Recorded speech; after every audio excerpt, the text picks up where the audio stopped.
పూజ తర్వాత కాలిన వత్తిని మీరైతే ఏం చేస్తారు? మరి ఇలా చేయండి. గ్రంథాల ప్రకారం మరి కాలిన వత్తులు సానుకూల శక్తిని కలిగి ఉంటాయి. మరి కాబట్టి వాటిని ఎప్పుడూ చెత్తలో వేయకూడదు, పారేయకూడదు, చెట్లలో కూడా వేయకూడదు. కాలిన వత్తులన్నిటినీ 10 రోజుల పాటు సేకరించి 11వ రోజు పెద్ద దీపంలో కర్పూరం మరియు 4 లవంగాలు వేసి మరి అన్నిటినీ వత్తులను కాల్చండి. మరి ధూపం పొగ ఇల్లు అంతటా వ్యాపించేలా మరి పైకప్పుపై ఉంచండి.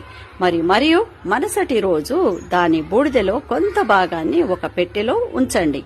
మరి మీరు ఏదైనా ముఖ్యమైన పనికి వెళ్ళినప్పుడు మరి బొట్టులా పెట్టుకోవచ్చు.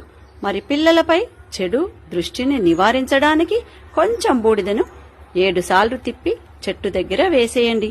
అదనపు బూడిద ఉంటే దానిని చెట్టు మట్టిలో కలపండి. పూజ